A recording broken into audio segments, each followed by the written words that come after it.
Hi, and welcome back to Streaking. It's Jeff Downs. Hopefully you've been enjoying some of these different streaking podcasts. I've been enjoying producing them, and it's one of the things that, I have a little bit of a passion around as far as this desire to have consistency in order to achieve mastery.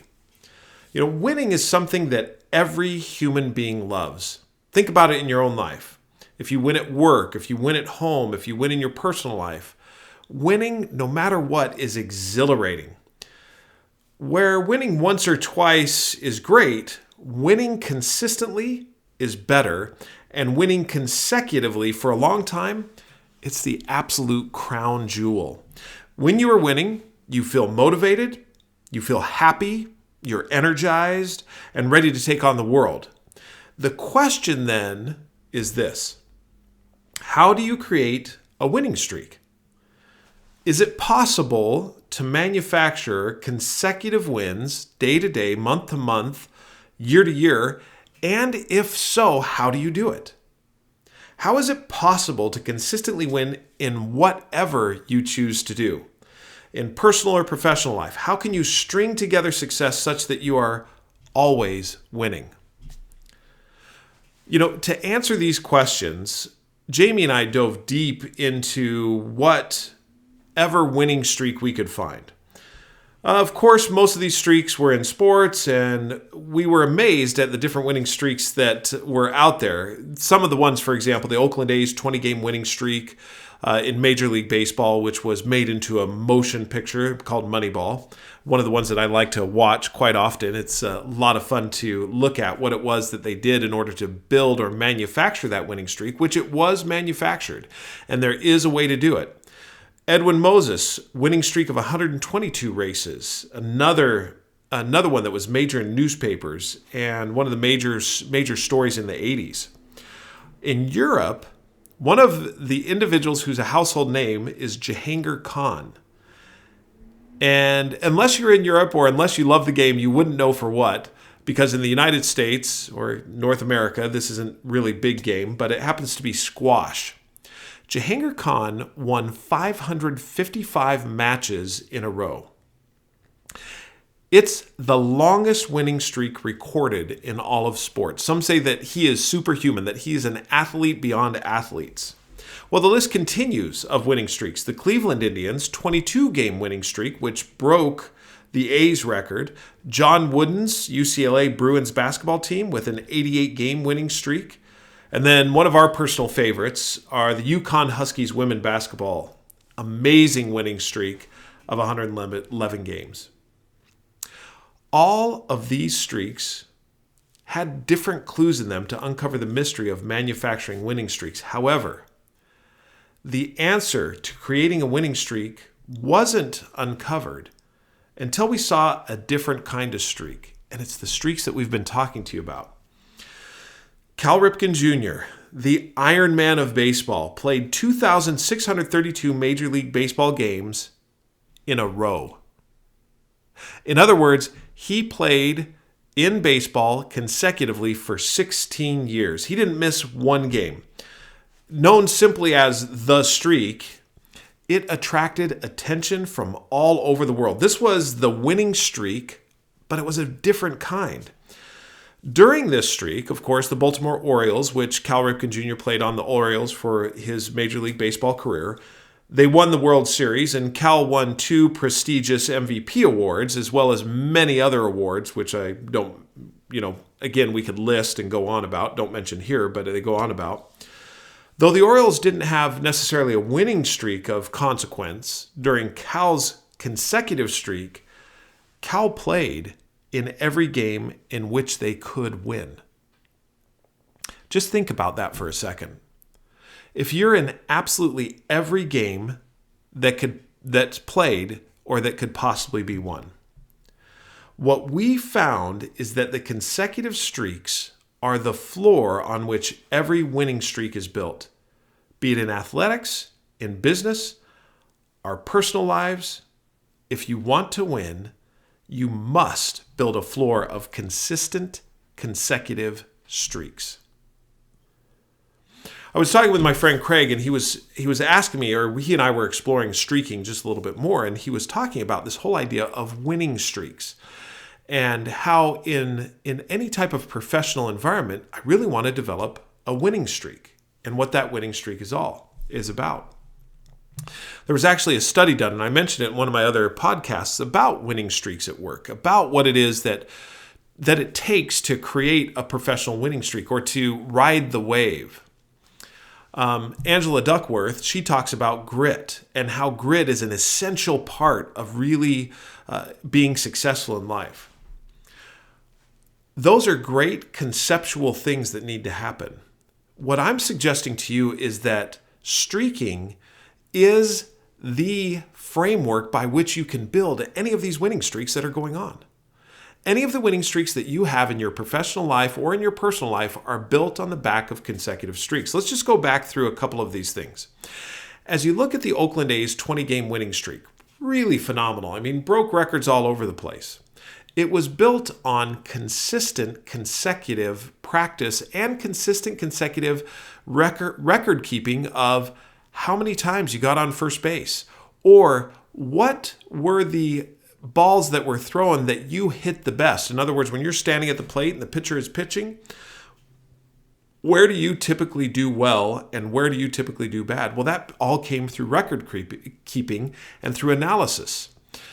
Anything that you look at as far as Edwin Moses and his winning streak of 122 races, it came from his absolute disciplined focus on being able to do small things every single day. Really did a lot of work and study around the UConn women's basketball team. And Coach Auriemma, he has a very specific process and system that in essence is a streak. There are consecutive streaks that happen every day. And all of these things follow the laws of streaking. All of the consecutive streaks follow the laws of streaking, which are, and again, it doesn't hurt to review them. When you start looking for activities on which to streak, you're going to look for something that is laughably simple to do. It's so simple that you would laugh at it as far as that's concerned. For example, with John Wooden's UCLA Bruins, what was the first thing that he did with them every single time that they started a season? And we're talking about people like Bill Walton, who was a phenomenal basketball player, and others. He would sit them down on the bench and he would teach them how to put on their shoes, how to put on their socks, how to get it so that there were no creases in the socks, how to then put the shoe on so that it slipped over the heel and that it was that the sock wasn't wrinkled as the shoe went on, and then how to lace up each individual shoe and lace it up in such a way that it was, one, tight, and two, formed in such a way or tightened in such a way that you avoided ankle injuries or blisters. Because, a blister or an ankle injury, that could be a game-sitting injury that you have these star players that are on the bench. He would always start with that simple thing. And when you look at it, you kind of laugh at it, right? It's so laughably simple. But when you do something that's laughably simple, that applies to so many different things, and that creates the floor. So when you start a streak and you look at what you want to get good at, or you want to exercise it in your personal or professional life, start looking at the things that you want to be doggedly great at, but do the simplest part of that thing. So for example, and one of the things that I've mentioned in the past is looking at and considering when I've wanted to write and start writing. When I look at writing one sentence daily is no big thing, and it's really nothing to brag about. And there's really no one else who would be interested in my one sentence, But that one sentence is a key to really driving forward all of the other things that I've been doing in regards to writing. Write one sentence daily. So the first part of this is obviously simplicity. Doing something so simple, so small, that it's laughable. The second part of it, the second law, is recording it. Ensuring that you have a record of that you did that thing every single day. The record is the credibility to yourself. The record provides for you that which you need in order to be credible, to say that, you know what, I've been keeping commitments. I've been doing the things which I said I would do for myself. No one else, again, cares that I write a sentence, but I do. And every single day that I do it, it gives me a little bit more credibility toward what it is that I'm trying to accomplish as far as streaking is concerned. The third law and final law is to create a community. To do something that will involve other people. In other words, there's a plethora of writers that are out there, and I've been associating with them, and they've been giving me feedback on the different things that I've been writing. It's huge in keeping it going. It's huge in making sure that, I have accountability, not only for myself, but also to the community that I'm a part of. Those are the 3 streaking laws. And every winning streak that I've studied, and every winning streak that Jamie has studied, as we've studied these things together and considered them, winning streaks are built on the back of consecutive streaks. And consecutive streaks follow those 3 laws. Make it laughably simple, no record, no streak, and create a community. As you do those things, you will start to see significant success in whatever you choose to do. I was working with a sales organization, and the sales organization had many people in it. And in this sales organization, we teach a lot of the concepts and principles around effective selling and communication, filling the pipeline with good quality leads, closing the deals, making sure that you're moving the deals along and so forth. Well, one of the things that we started to talk about is a winning streak and what a winning streak is about. And just imagine if month over month, quarter over quarter, year over year, you continue to produce a win. In other words, you either hit your quota or you beat your quota every single month and every single quarter and every single year. What does that do, and how does that get you to where you need to be? Well, for this sales team and for many people on the sales team, it's kind of a no-duh. It's absolutely a productive, it produces, if you will, productivity. Winning begets winning begets winning.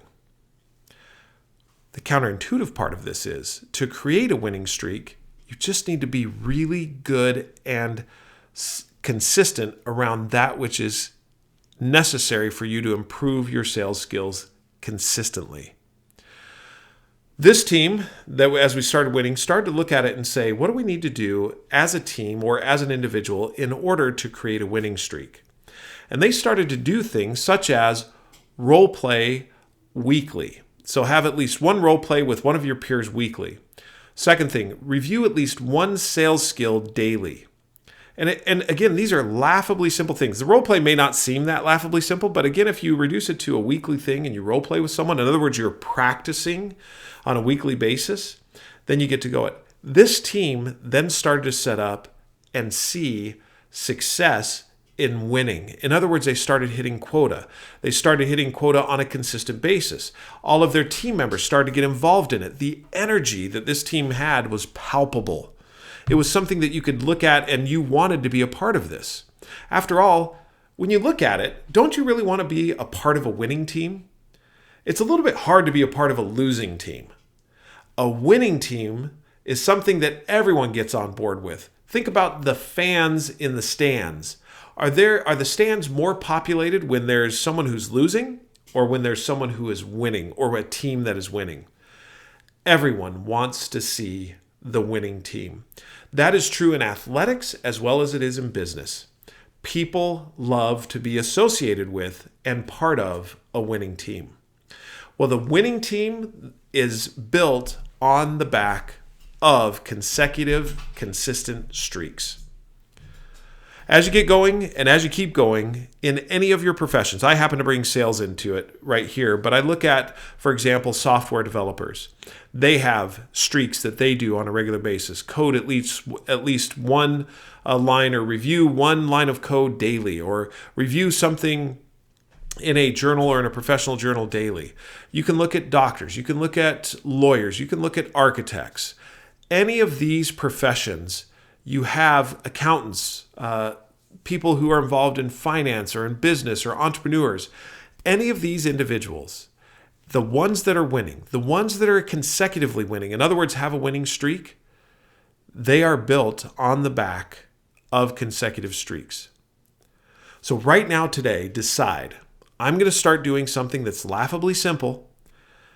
I'm going to keep a record of it, and I'm going to create a community around it, all for the reason that I want to get better at my chosen profession. I want to improve. I want to set up a winning streak. That's all there is to it. Well, thanks for listening today. Hopefully this has been helpful. Hopefully it is something that you set up soon as far as a consecutive streak so that you can then build a winning streak from that. On the consecutive streaks, if you have any questions about any of this, shoot me an email. Email is jeffreydowns@gmail.com. That's jeffreydowns@gmail.com. And until next time, I think I said in a previous podcast, I want to talk a little bit about streaking steps and streaking stacks. Those are a couple of different nuances that I've gained a little bit of information from and had a little bit of experience around in the last year or so. And I want to share that with you. But I'll do that on the next podcast. Until that time, keep streaking and keep smiling.